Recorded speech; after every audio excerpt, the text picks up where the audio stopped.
what it is you guys aren't focusing, and that's okay. It's a crazy day, but let's put the blame where it belongs. So here you have what's called an abstract. And what an abstract does is it explains in general what you're doing. And says the structure of an enzyme, blah, blah, blah. But you don't have that because this is a teacher edition that I have here on the screen.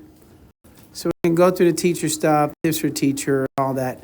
This was written by Cornell University, okay, with the help, working in coordination with the high school teachers from all over the country.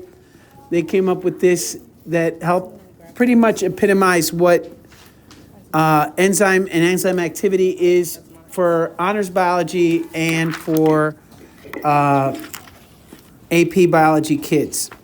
Specifically, it says this is for AP and honors biology. So when we read this, and I highlight, if I were highlighting, and it says enzymes are biological molecules that speed up chemical reactions. I would definitely say that's important. And you could call enzymes builders or doers in the cell. Without them, life would not occur. I think that that's fair to say that's important, but it's not something I need to memorize because just knowing it's important was fine, so I'm going to go ahead and not highlight it. Every cell makes hundreds of different enzymes that carry out the necessary reactions. Fortunately, the cell enzymes are not used up. Now, that is something I better know. I better know that enzymes are not used up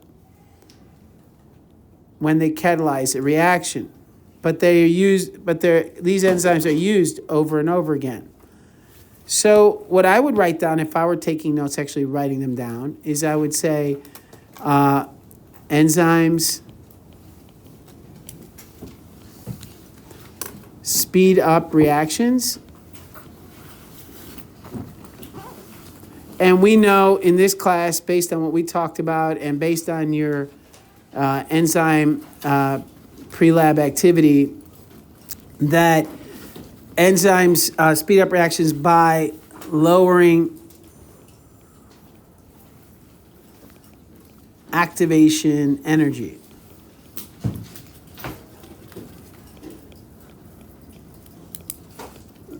Now, please notice that this part here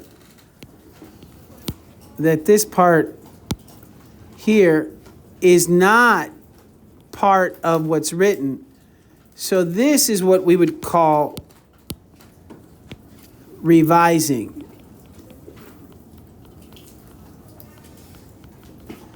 I'm adding to the notes. I'm adding to what's there.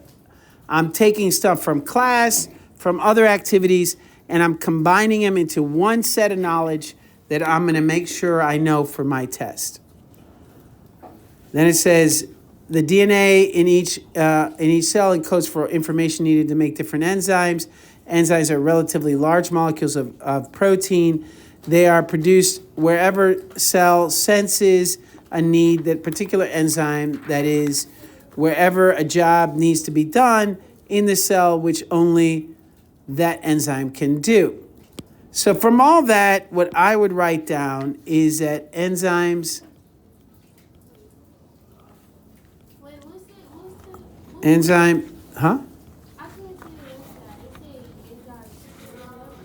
are lowering activation energy, yeah. You'll have to watch the video because we literally don't have time. So I'm going to say enzymes are made of proteins. That's what this paper says. But we're going to also add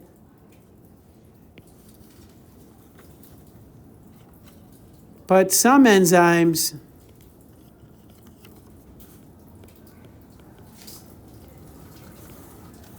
are made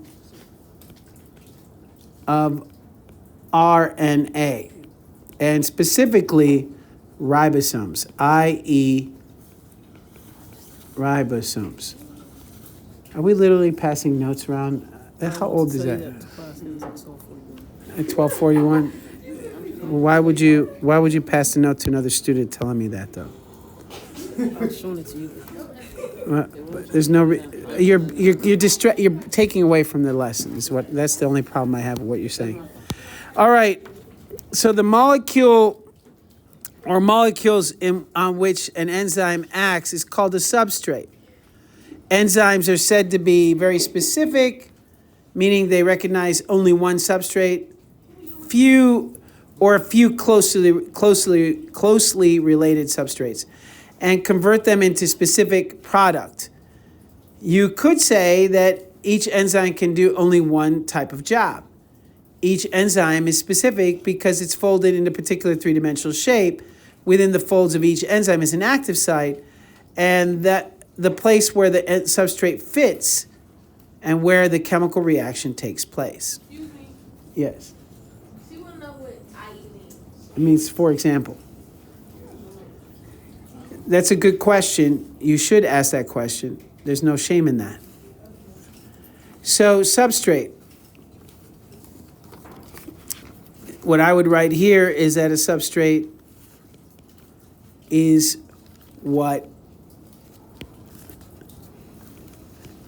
the enzyme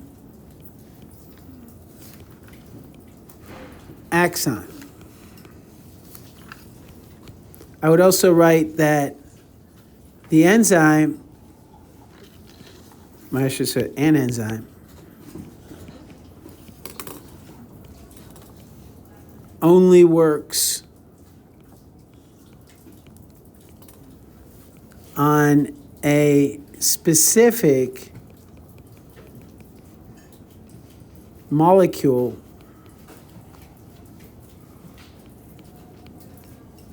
or molecules. Sometimes a group of related molecules.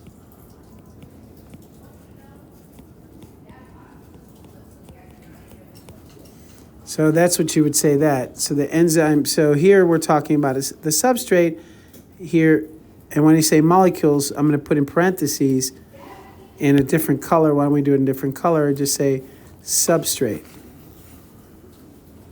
Because when we say substrate, it's a molecule. Another word for a substrate could be a reactant. So the next thing I would write from this paragraph, again, I'm dealing with this paragraph here, right? This is 1, this is 2, this is paragraph 3, this is 1, this is 2, this is paragraph 3.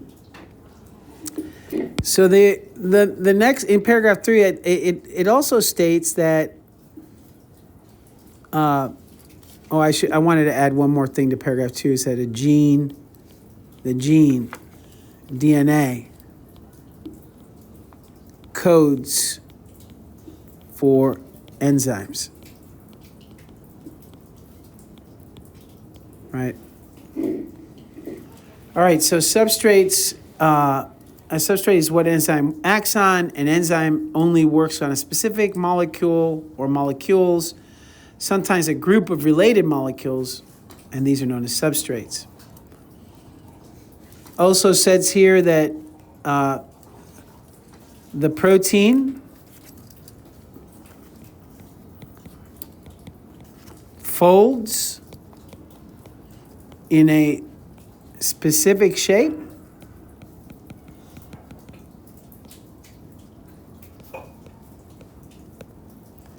That shape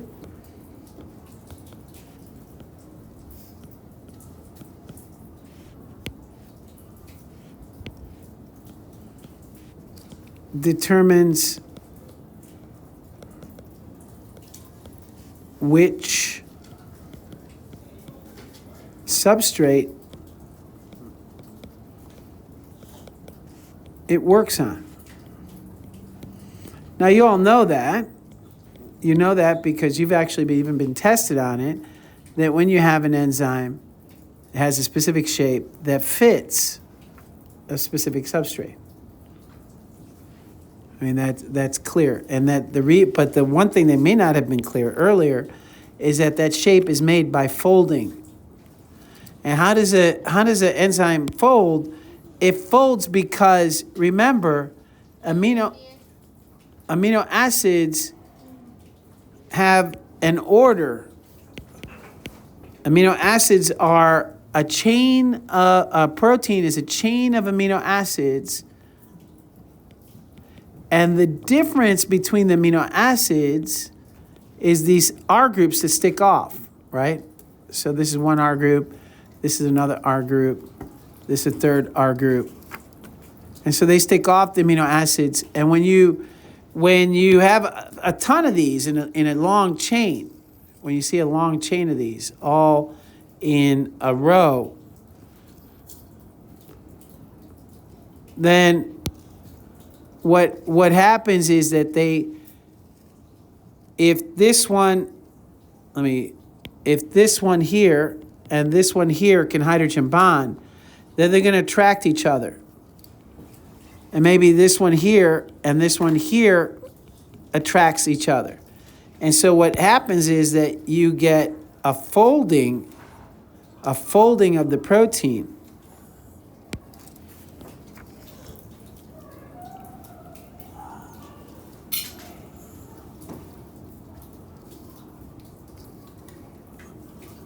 So you get a folding of the protein because of the attraction. So you get 1, 2, 3. The R groups attract each other. Bless you. Bless you. That's what I thought.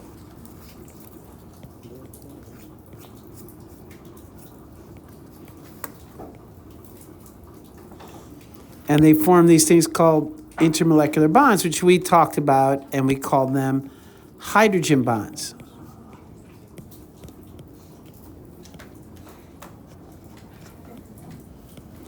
And so because of that folding, what you're going to get, if you fold it all up, you get a protein that looks like this.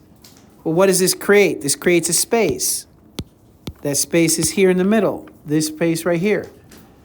This is the space that we call an active site.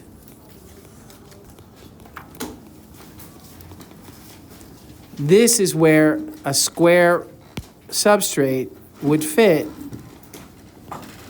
and this is where the chemical reaction occurs. So when we talk about the active site, they just mean a space inside the enzyme that's created by this folding. It would be here, right? In this enzyme example here, that space would be here, right? That space is what we call the active site.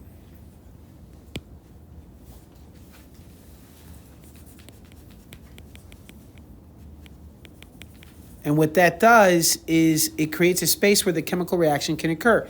In the case of this experiment is when you're taking, just in the case of this experiment, but it can happen in a multiple different kinds of substrates. But in this case, it's H2O2, right? In this case, it's hydrogen peroxide, H2O2. And the result is after the substrate goes in the enzyme, at the end, what you end up with is the enzyme again, because like we said, the enzyme's not used up. The enzyme doesn't really change. The enzyme's the same. But then instead of H2O2, what you have is H2O, water, plus oxygen gas. And that gas leaves as bubbles, and you get water left over. So the enzyme stays the same. It's just a chain of amino acids. Now, the chain is bigger and it's more complicated, but the point is that you get this shape and this space called an active site. So all that, oh, you're still not, you're done. Let me know when you're done drawing. I'll zoom in for you. Is that good? That's the thing, and the thing is parentheses is gas. Yes, that's right. Good. That's a little g for gas. Okay. And that's O2, so oxygen gas, and that's H2O. If I really wanted to be accurate at room temperature, this would be liquid, right? What is that? That's an L. Okay. Okay. Yeah, that's a little messy. Let me clean that up. It would be H2O liquid. Looks like a Cursive. That's usually how they write it, with a cursive L. All right, everybody good with that? So all that was in this one paragraph right here, number 3, that talked about all that stuff, right? All right, so number 4, the last paragraph here on this in this introduction. See how much information you can get out of this, especially when you make connections with other experiences. I mean, if you think about it, this is from our work back in August and September. The biomolecules, looking at proteins, amino acid chains, R groups. Hydrogen bonding was back again in August and September. Folding of a protein is new, right? But in order to understand folding of a protein, you had to understand what a protein looks like.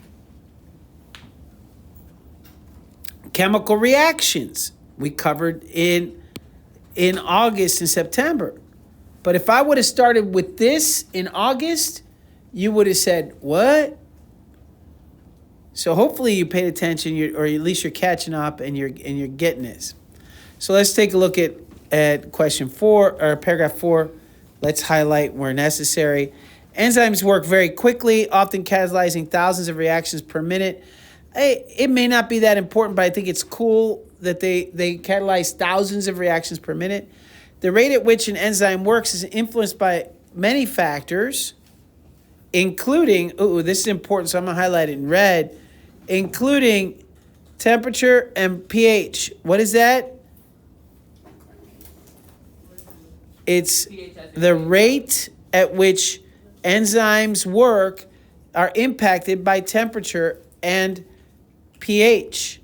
Temperature and pH. Yeah. Like pH as in pH balance?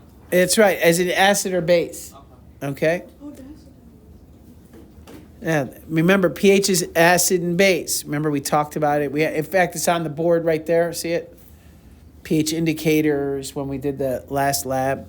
Enzymes have a temperature and pH at which they work best. That's important. Enzymes have a temperature and pH at which they work best. And if enzyme is exposed to extreme heat, now they say extreme heat or pH, it won't work at all. And the reason it doesn't work is the protein, in its particular shape, become disrupted under the extreme conditions. It unfolds, and we call that unfolding denatured. That unfolding becomes denatured. Other important factors influence enzyme activity are concentration. So let me go back to red. Concentration of substrate, concentration of enzyme, also influence enzyme activity, right? Up to a point, more substrate the more substrate that is present, the faster the reaction. However, substrate concentration is so high that the enzyme is working as fast as it can. It won't work any faster. So the substrate concentration won't have any effect after that. So you'll notice, what did I do?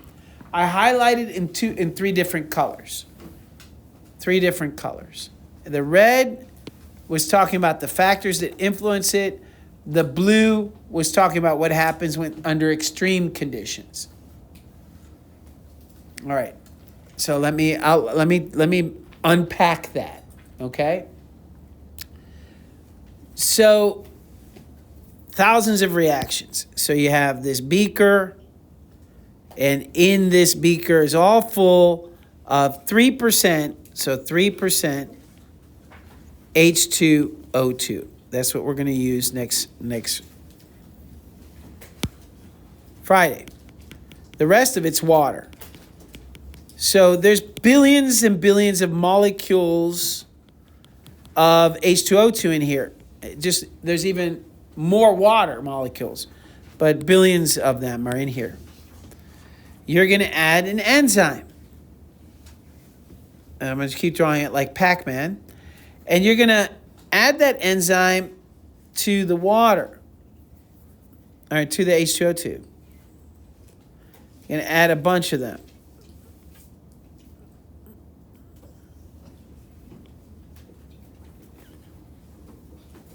they're only going to match up, their active site matches up with H2O2.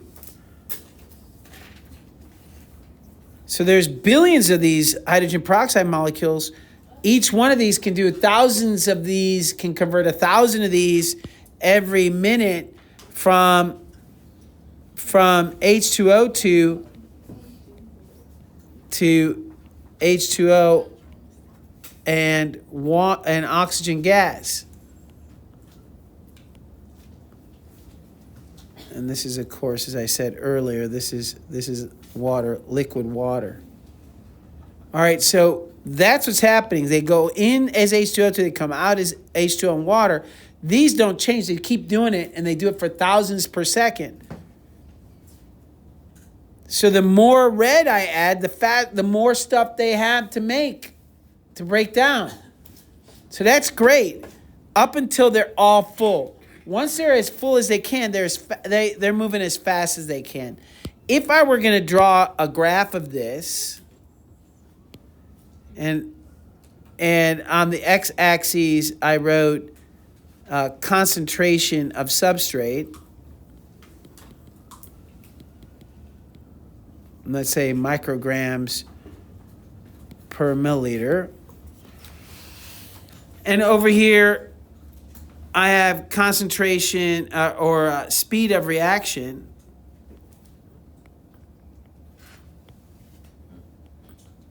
However, I'm in time, and let's say seconds, then what would happen is I would get more and more, the more substrate I have, right?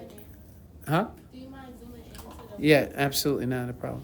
Thank you. The more substrate I add, right? The more of the red H2O2 I add, the faster this reaction goes because the enzymes have more to work with, up until they all get filled up. Then they're only going to work as fast as they're working. They can only do what they can, so that speed never changes. So what we're looking at here, as I annotate this graph, is that this is the maximum rate of reaction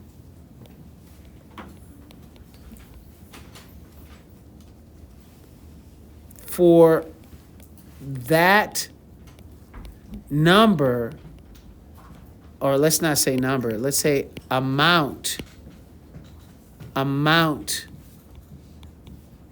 of enzyme. So at that point, it can't go any faster, right? Because that's as many enzymes as you have. Even you've maxed out the amount of you can't impact that reaction rate by adding more substrate because all the enzymes are filled. Now, what would happen if I increase the concentration of enzyme? So I got these are maxed out. All the enzymes are working really hard. So think about it. What if we're working in a factory? There's 10 of us, and we can make 10 things every minute, and we're all working, and we got 1 million of these of the parts to make it, right? So we can make 1 million, but we can only make 10 per minute. And I'm working 10 per minute. I can't, even though I got 1 million of them in the next room, I can only make 10 per minute. So that's my max. That's as fast as I can go. So how can we speed up? How can we make more per minute? If every person can only make 10 per minute, hire more people. So if we add, so that is the max rate, but when we max rate that we're of the reaction, but if at this point here you add more enzyme,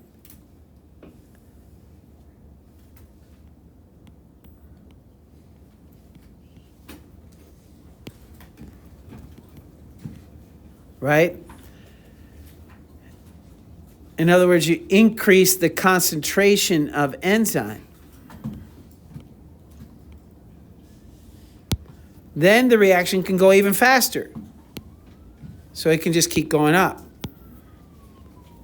But what happens when all those are filled? You get a max. You get a max again, so it flattens out again. And you just keep adding more enzyme if you want. But the point is that that's the theory, right? That's what we expect to happen when we add more enzyme and more substrate. So that's the relationship between substrate and the speed of the reaction given an enzyme, and adding more enzyme and the speed of the reaction. Now, there's another interesting idea, which is that idea that under normal circumstances, you have an enzyme that has a specific shape and a specific to match a specific substrate. And as you saw in your practice OST, in your checkpoint, you saw that under extreme heat,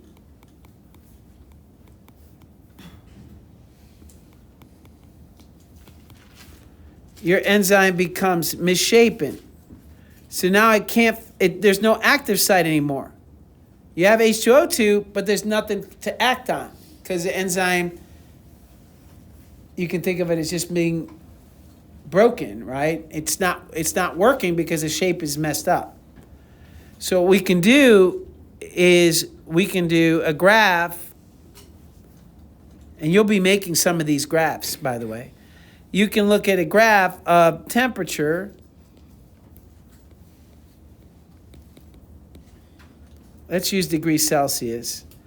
And over here, enzyme activity.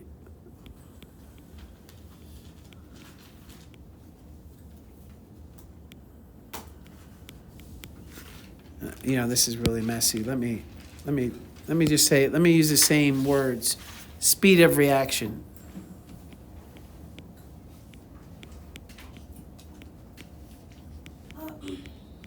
In seconds. When they say enzyme activity, they mean how fast are you making product? All right, like in the example I said, if I can make 10 shoes per minute, even if I have 1 million slices of leather and string, I can only make 10 per minute. If you want to make more than 10 per minute, you got to hire more people, right?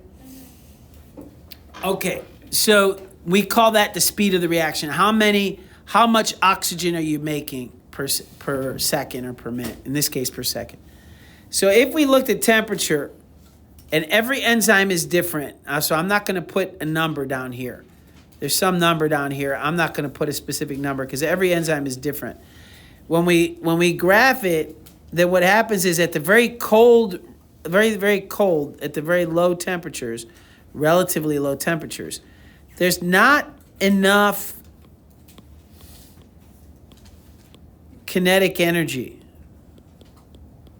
There's not enough kinetic energy. So if you think about it, we've talked about this for I don't know how long, since September. We've said, look, since August, I think, everything's vibrating. And chemical reactions happen because of how much energy you have.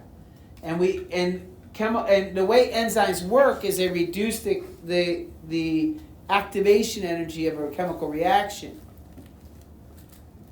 So if you're at a low energy state, you have remember, temperature is a measurement of average kinetic energy. So if you have low kinetic energy or low temperature, there's not enough energy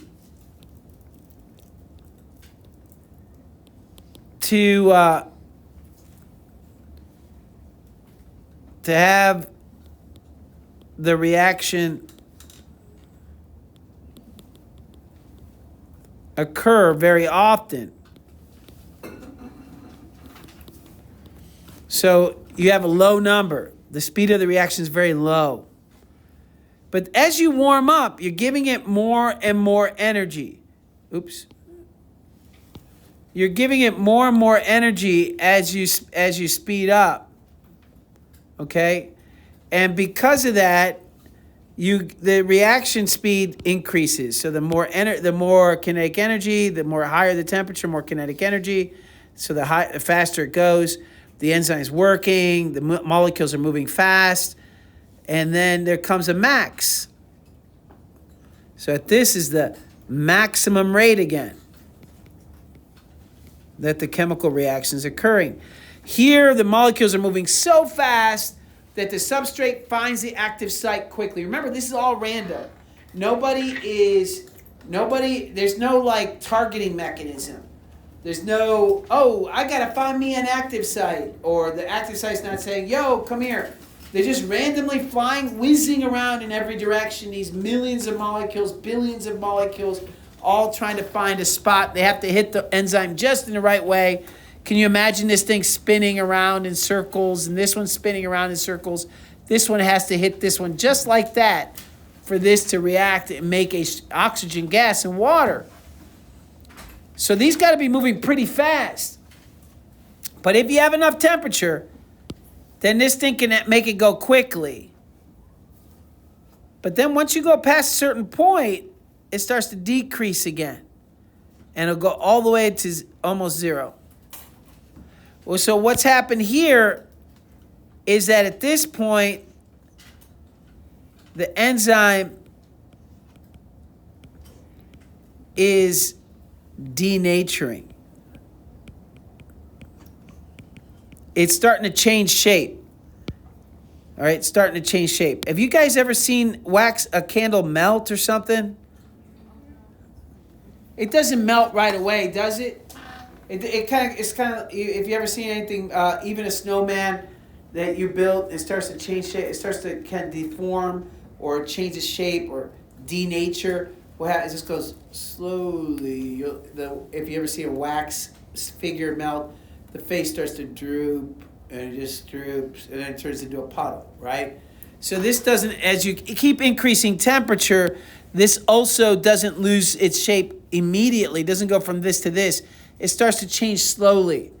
And so as the shape changes, as there's enough, each enzyme gets enough kinetic energy for it to unfold, what happens is less and less of the enzymes work, so the reaction moves slower and slower until it just stops.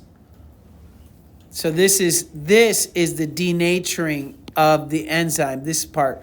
So really the green area is where the enzymes are working and the kinetic energy is working and everybody's happy. The red areas are where, let me use blue. The blue area is where it's too cold for it to really work well. And the red area is where the enzyme kind of deforms and just stops working that well. Until it stops completely. So that's how come on the OST they expect you to know. Remember they did an experiment where you changed the temperature and then that changed, and then you had to choose which one of the substrates. You had two pictures, I think, if I remember correctly. In the practice OST, you had one that looked like this, right? And you had a square block, correct?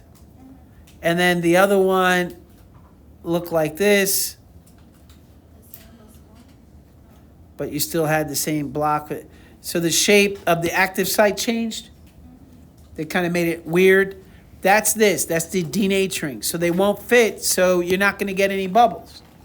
Does that make sense to everybody? Yeah. Okay, so that's the explanation. That's the theory. All the stuff you need to know to do the lab correctly and to really understand the lab. That's what you need to know. And obviously, that's what you need to know for the OST, even though some of you are asleep. Yes? Say that again, dear. Enzymes denature, so they change shape. In this red part here, once you get over a certain temperature, once you reach that maximum rate, as soon as you go past that temperature, you start to get so hot that the enzyme starts to change its shape. It starts to unfold. Yeah. In that package you gave us with the crayons? Yeah, that's exactly it. And I'll explain that. We already talked about this. That was in that little pogil that you had, I think yesterday or the day before. I'm gonna, as soon as you guys go to your pie thing, I'm gonna give you the answers to those. I'm gonna explain those. But basically, you're gonna hear the same explanation, okay? Which is this. So I'm probably not gonna go into that much detail as I did here because I explained it already. But that's the idea. Yes. All right, enzyme. The enzyme you will study in this experiment is called Catalase, its job is to break down substrate H2O2 and H2O and water. Without catalase, water H2O2 would kill the cell. The reaction catalyzed is this. As I think we're all clear on that, correct? I think we've said it multiple times. I don't know how else to say it. Products remaining in the catalase does its job are oxygen and water, two very non-poisonous molecules. So, and the oxygen is going to be gas, so it's going to make bubbles. That's going to be key to the experiment because that's going to allow us to identify that something's going on. If we were making water in a clear liquid, if there's a clear liquid of H2O2 and you made water, you wouldn't be able to tell the difference between H2O2 and water, right? Yeah. So we need something to let us know that it's changing, and that's the bubbles. All right, let's go on then. So when you look at this, it says now we're gonna look at the actual experiment. So in home hospital, hydrogen peroxide is used as an antiseptic to clean out wounds. Have you ever noticed that hydrogen peroxide is swabbed? It bubbles. You ever notice that, right? And it's because the enzymes in your blood. No, they don't heat up. The enzymes in your blood come into contact with H2O2. Hydrogen peroxide is so poisonous. That you are ready for it, and you make hydrogen peroxide in your blood in your body, so you can't have it floating around because it's going to kill you. It's a side product of some of the chemical reactions you do in your body. You don't want to make it, you just do. So how do you get rid of it? You have to have that enzyme to get rid of it. So you have the enzyme ready to destroy H2O2, but the bacteria can't react the way you do. So you pour H2O2 on your cut, it kills the bacteria in your body. It protects itself by turning into oxygen, bubbling, and water. Okay. Yeah. So you know how like peroxide is like meant for your cuts, like if it's dirty, it's meant to clean it out. Would that mean like all the blood that it touches is dirty, or just like it just react like that because it's blood? Yeah, that word clean and dirty. All right, so if you have a cut, first thing you do is rinse it off with water, clean water. Then you take H2O2, you don't have to. Pour it on there. What the H2O2 is doing is killing the bacteria. That's why you're putting H2O2 on there. You gotta kill, you don't want bacteria growing in your blood. We call that sepsis. That's very dangerous. Most of the time people die. It's very hard to help you if you have bacteria growing in your blood. If your body doesn't fight it and your antibiotics don't help, then you're dead. You're done. Alcohol antiseptic too?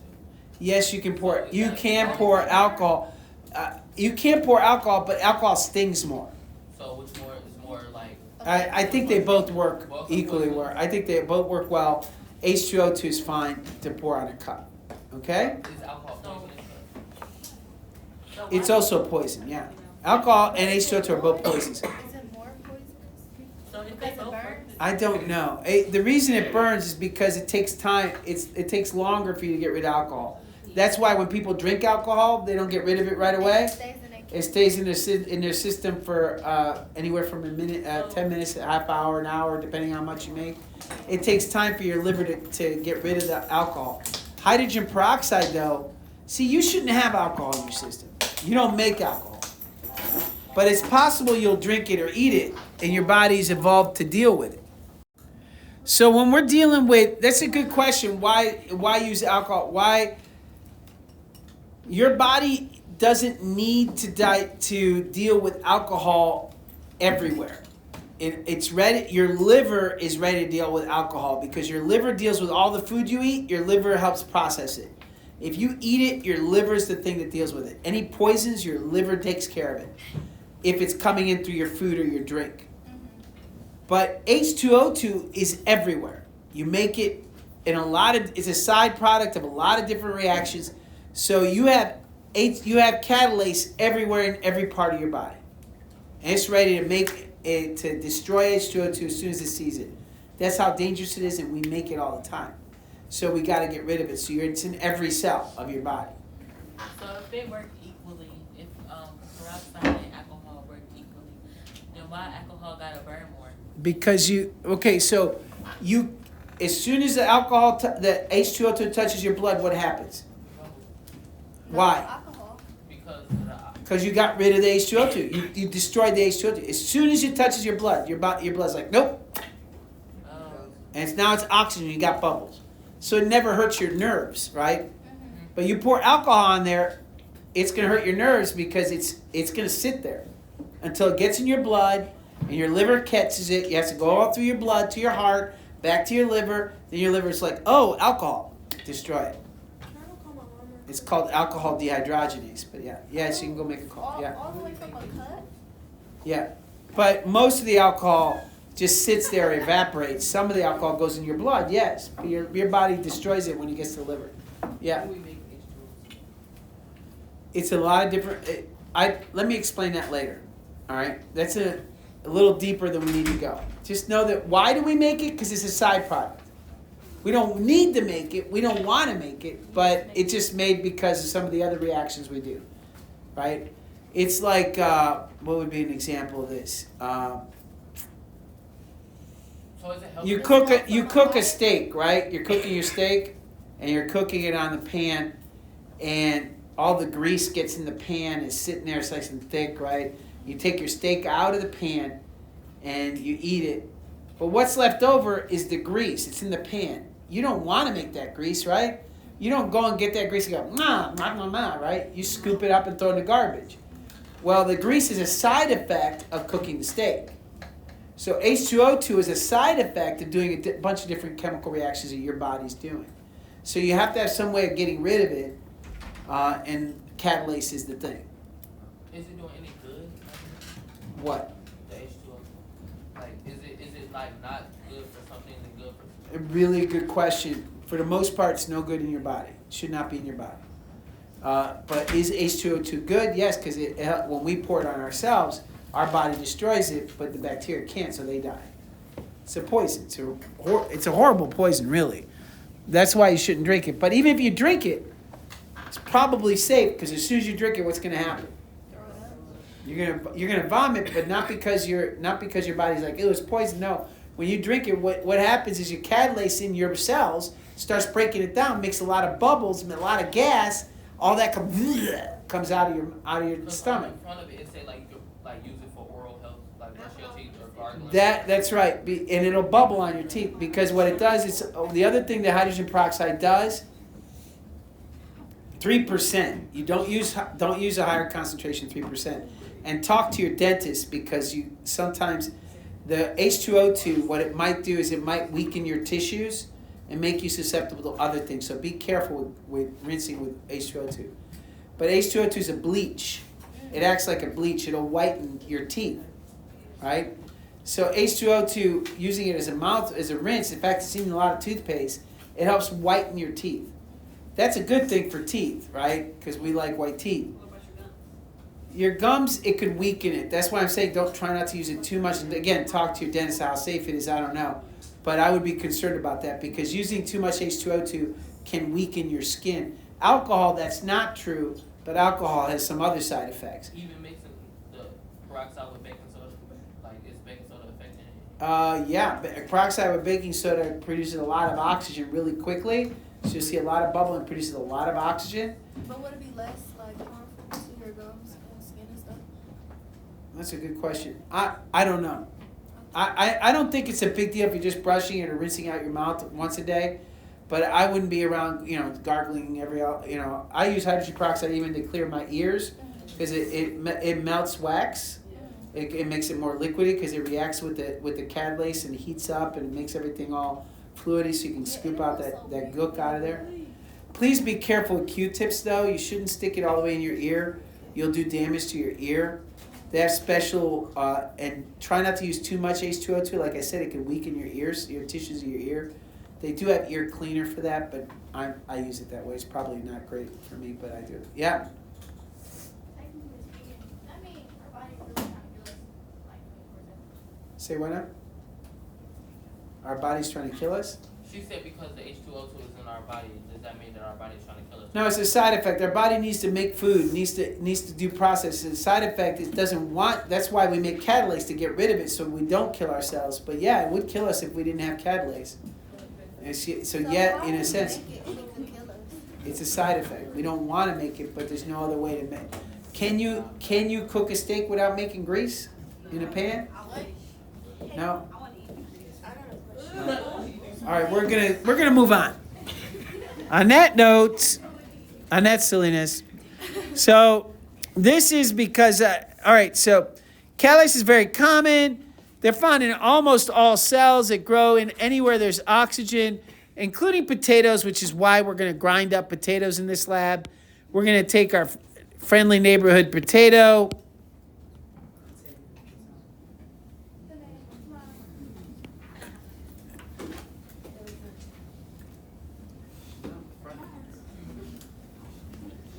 We're going to take our friendly neighborhood potato and we're going to put it in a blender.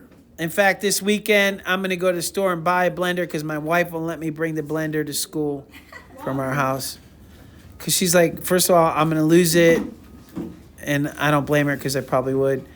And then the other thing is that she doesn't want gooking up her expensive Vitamix. I like the Vitamix. It works well. So we're going to take the potato, and I'm going to blend it up in here in the classroom. You're going to get this white, like, blended potato stuff on the day of the lab. And then we're going to take it after it's blended, and we're going to pour it onto a cheesecloth. Do you know what a cheesecloth is? Yes. All right, so it's going to be a cheesecloth. Cheesecloths are used to make cheese, obviously, but they can be used for a lot of stuff. So it's a strainer, and we're going to pour it through the cheesecloth into a beaker. And then what you're going to get on the other side, is a liquid that's gray. It's a gray liquid. All right, so you're going to get... Can't you get that from soaking potatoes in water? You can, but we're going to mash it all up. And the whole point of mashing up the cell is to take this cell of the potato, to mash up the potato, is to take this cell and break it. Because we want the enzyme. Where's the enzyme? In the cell. And if we can break the cell, if we break it up and we use a blender to do it, then all the enzymes are going to come out and go into the solution. All right, so we want that in this liquid. This is going to be a beaker. So you're going to have this beaker that's going to have this gray water, right? And that's your enzyme. I'm going to go ahead and label it now because it'll make sense when we go on with the lab. 100%. This is what we call a stock solution. Stock solution. And we call that a stock solution because that's where we're going to start. This is our start. This is what we're going to use to make everything else. So that's our enzyme. It's 100% enzyme. Now, is this 100% enzyme? No. There's other proteins in there. There's DNA in there. There's RNA in there. There's carbohydrates. There's all kinds of stuff in there. But I know that this is as concentrated as I have the enzyme. So that's my stock for the experiment. Now, I need to make different concentrations of stock, and I'll show you so we're going to make different concentrations. I'll show you that in a minute once we get into the lab, okay? But that's what we're going to do. That's what all this says. We're going to grind. See, if you read it, it says it's going to ground up the potatoes, filter through a cheesecloth, blah, blah, blah, blah. I just told you everything that I drew it all out for you. So when the enzyme contains, now we're going to take, on top of that, we're going to take filter paper. You've used filter paper before in our paper chromatography lab. And we're going to take and use a hole puncher, and we're going to punch out a bunch of holes. Did you say paper? Filter paper. Okay. Remember that paper we used for the paper chromatography lab? Yes. So that's the same paper. It's like a coffee filter or what have you. We're going to have this paper, and we're going to end up with a bunch of these little discs.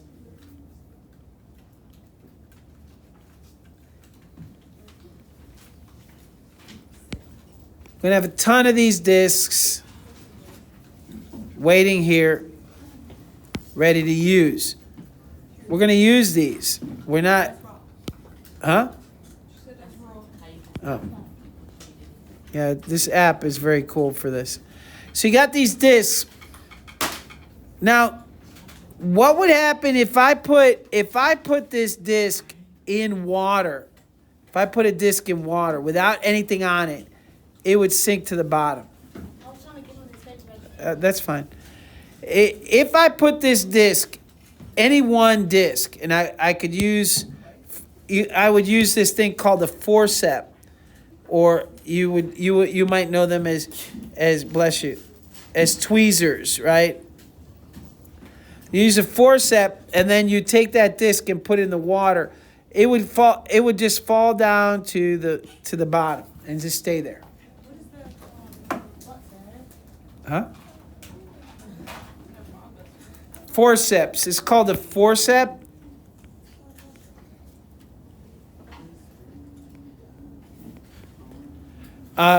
That's what they'll call them. That's what they'll call them in hospitals. You know them as tweezers, right? So you take the forceps, you move it over, drop it in there. It would go down to the bottom. But now that's one of your control groups, by the way.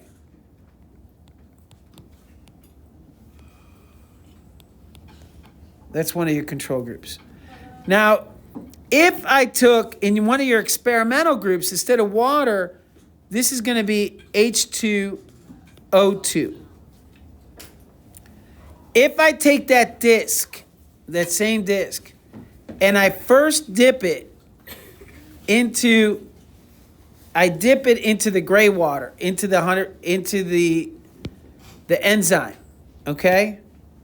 If I dip it into the enzyme, I first put it I use my forceps and I put it I dip it in here, and then I put it in the H2O2. The disc will start to fall, and then what'll happen? The bubbles will come out. That's right. What'll happen is that the catalase that's on the paper now, right? Because I dipped it in the catalase. Now the bubbles are going to form all in that paper, and what's going to happen to that paper disc? At some point, when enough bubbles come along, it's going to go up to the top. Why? Because it's going to make it float. All those bubbles are going to make it float up to the top. And so what you'll get is that you'll get these little discs floating at the top. As soon as that disc floats up to the top, you're going to be timing it. You'll have a timer, and it'll say a stopwatch. You use your phones. As soon as you put the disc in the H2O2, you'll start the timer. And as soon as it floats up to the top, the timer's done. It's that many seconds, all right? Whatever many seconds. That experiment is done. You've collected it. You might do it once or twice. Get that data, write it down. That's it. That's all there is to it. Now, that's not all there is to it, but that's all. That's the general outline of what you're going to be doing. So what can we experiment with? Well, let's continue to read this first. So then it says here that when the enzyme containing this is placed in solution, peroxide begins to work, catalysis occurs, oxygen is produced, bubbles, gas become trapped in the disc. When enough bubbles form, the filter flows to the surface. The speed of how much oxygen depends on both how much enzyme and how much H2O2 is present, right? That's what we just talked about, correct? So there's two things that are going to affect how quickly this goes up to the top. The first is the concentration of enzyme. Mr. Mendoza, can you go back? Yes, but let me write this down. The concentration of enzyme. That's the first. That's one of the things that's going to impact this. Another thing that's going to impact this is the concentration of substrate, right? Right. Which we just talked about. In this case, it's the concentration of catalase. Or, yes, it's going to be the potato juice, right? The concentration of potato juice. Or the concentration of H2O2, right? Because the substrate is H2O2. So those are two general experiments we're going to do.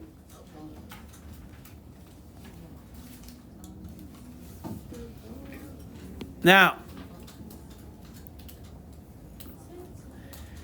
all right, we're gonna break up into five of the teams, into 5 teams.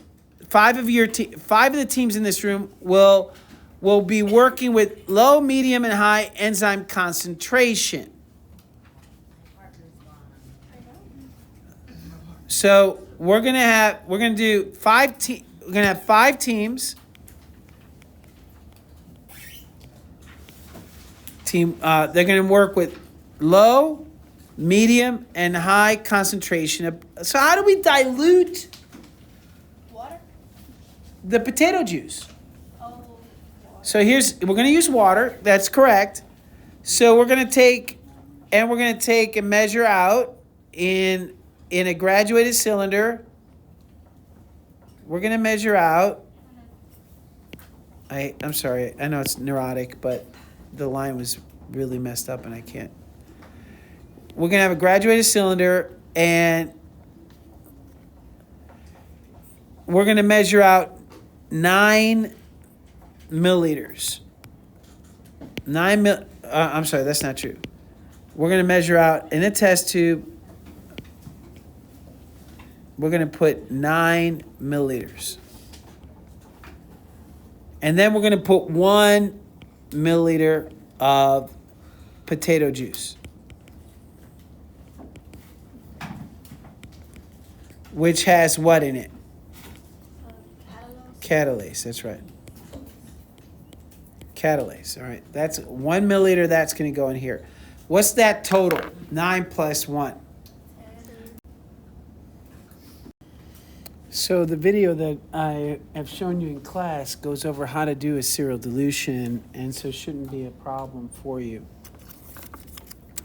But the bottom line is you're going to have a different dilution series. So you're going to take your 1 milliliter of potato juice, you're going to put in 9 milliliters of water, and that's going to be your low concentration, or 1. It's going to be your 1 to 10 dilution of enzyme. And then if you were going to do this way, you're not going to do it this way. They actually give you a very specific way of doing it in the lab. But then if you took and add that 1 to 10 and put it into the next one, then that would be 1/100th. And then if you took that and added it to a third, again, a milliliter each time, it's 1 out of 1,000. So in a serial dilution, you can easily dilute materials quickly. But we're going to create these solutions, and the lab tells you how to do it. And what you need to do is you need to look at, as you see here, we're going to use first a diluted series of H2O2. So you're going to take a constant substrate level. In other words, you're going to keep in your first experiment. Guys, I'm recording. So first you're going to keep the enzyme concentration, your first experiment, enzyme concentration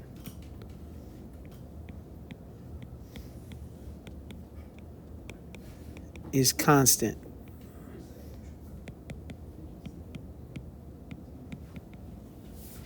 So experiment 1 has you doing enzyme concentration constant, as it says in the reading.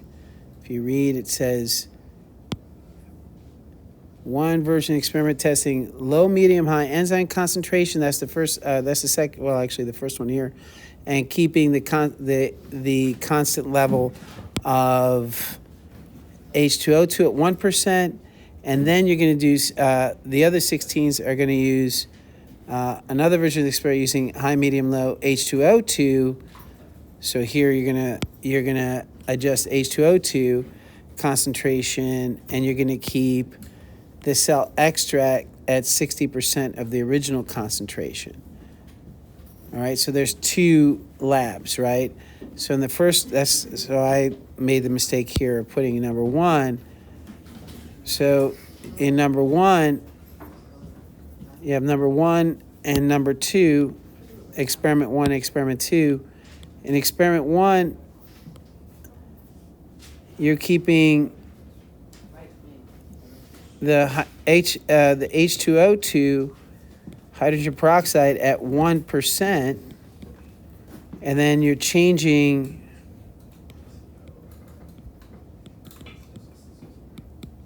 the enzyme concentration.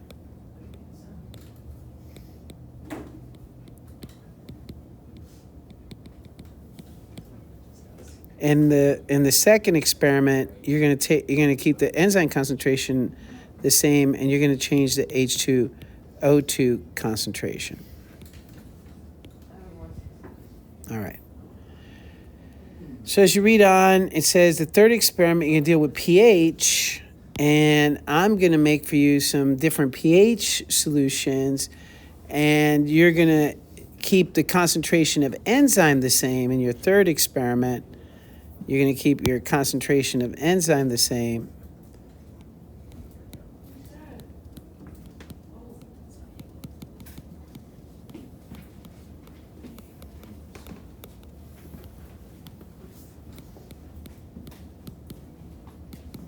And you're going to keep the H2O2 concentration constant. What's that? It's thingy for reading. Are you done with the quiz? Wow, that was quick. H2O concentration is constant, right?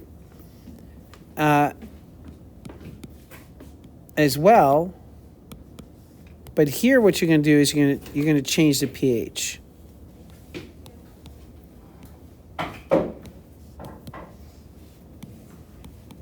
So that's the third experiment you're going to do. And then you're going to do 3 control groups. You're going to do the experiment with no potato added, right? And it's going to be then it's going to dip it in H2O2. You're going to take and add the paper disc to the potato extract and then put it in water. In both of these, you'd expect no reaction. The expectation is no reaction to any of these. And the thought is that this is your negative control. Negative controls. And why do we say negative? Because we expect nothing to happen. And then here we're gonna dip the boiled potato, the potato in boiled extract. So we're going to heat it up extremely hot. We're going to denature the protein. And so we'd expect it not to work. So all 3 of these are negative controls.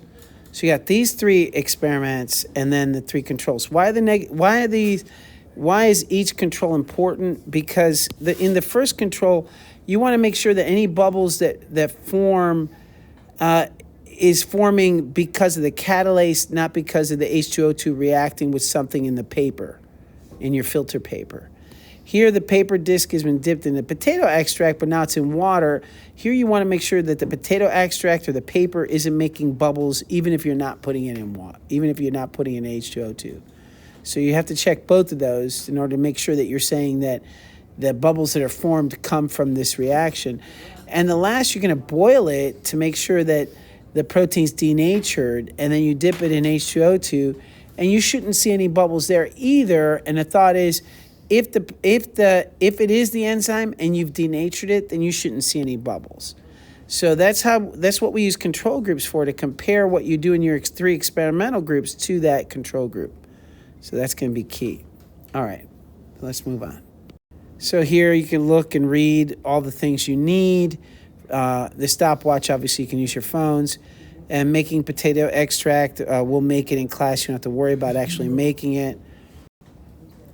Then this is a table that shows you how you're going to make your 20%, 40%, 60%, 80%, 100% extract solution. So your 100%, like I said earlier, is where you've ground the potatoes and made that 100%. So then to make an 80%, you're going to you have about 40 milliliters of the 100%. You're going to get about 32 milliliters of that 100%, and then you're going to add 8 milliliters of water. That's going to make you 80%.